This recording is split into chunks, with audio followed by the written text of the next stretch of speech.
சற்று முன் கிடைக்கப்பெற்ற மிக முக்கியமான செய்தி ஒன்று வெளியாகி உள்ளது. திராவிட முன்னேற்றக் கழகத்தின் மின்சாரத்துறை மதுவிலக்கு ஆயத்தீர்வு அமைச்சராக செயல்பட்ட பொழுது செய்த ஊழல் வழக்கில் அமலாக்கத்துறை அதிகாரிகளால் கிடுக்குப்பிடி கேள்வியால் வசமாக சிக்கியுள்ளார். இந்தியாவை திரும்பி பார்க்கும் அளவில் சுமார் 39,000 கோடி தமிழகத்தில் ஊழல் நடைபெற்றிருப்பதாக உள்துறை அமைச்சகமே தெரிவித்தது. விசாரணையை தீவிரப்படுத்துமாறு அமலாக்கத்துறை அதிகாரிகளுக்கு உத்தரவும் பிறப்பிக்கப்பட்ட நிலையில் செந்தில் பாலாஜி அவர்களது சொத்துக்கள் வங்கி கணக்குகள் முடக்குவதற்கான ஏற்பாடுகளும் செய்யப்பட்டு வருகிறது. ஒருவேளை முடக்கப்பட்டால் என்ன நடக்கும் என்று நாம் பார்க்கும் பொழுது செந்தில் பாலாஜியின் குடும்பமே நடுத்தெருவில்தான் நிற்கக்கூடிய ஒரு சூழல் உருவாகும். திராவிட முன்னேற்ற கழகத்தின் அமைச்சகம் தற்பொழுது கூண்டோடு கலைக்கப்படுவதற்கும் ஒரு சூழல் உருவாகும். ஏனென்றால் 2026 சட்டமன்ற தேர்தல் நடைபெறுவதற்கு இன்னும் 9 மாதங்கள் மட்டும்தான் இருக்கிறது.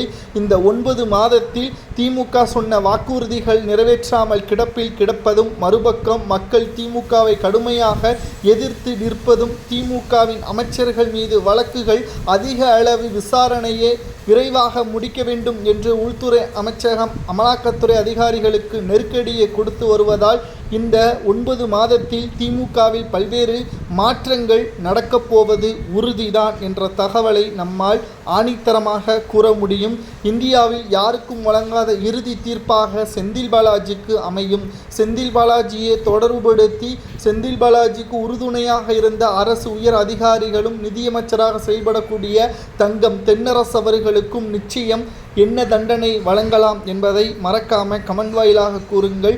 அதிமுகவின் ஆட்சியின் பொழுது போக்குவரத்து துறை அமைச்சராக செயல்பட்ட காரணத்தினால், அந்த துறையில் வேலை வாங்கி தருவதாக பணமோசடி செய்த காரணத்தினால்தான் அவரது இலாக்கா தற்பொழுது பறிக்கப்பட்டிருக்கிறது.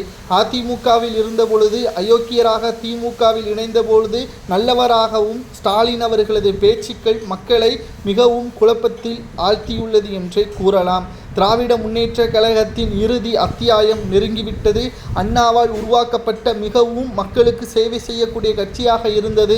கலைஞர் அவர்கள் வழிநடத்தி ஒட்டுமொத்த ஊழலின் தலைநகரமாக திமுகவை இருப்பதை உறுதியாக மக்கள் கடைசியாக 2026 முடிவிற்கு கொண்டு வரப்போகிறார்கள் என்று தமிழக வெற்றி கழகத்தின் தலைவர் விஜய் அவர்களும் கூறியிருக்கிறார். உங்களது கருத்துக்களை கூறுங்கள். செந்தில் பாலாஜி மற்றும் ஊழல் செய்யக்கூடிய அமைச்சர்களுக்கு என்ன தண்டனை கொடுக்கலாம், 2026 யார் ஆட்சியை அமைக்கலாம் என்பதையும், அதிகபட்ச தண்டனை 15 ஆண்டுகள் வரை கிடைக்கலாம் என்றும் வழக்கறிஞரிடம் இருந்து கிடைக்கப்பெற்றுள்ளது.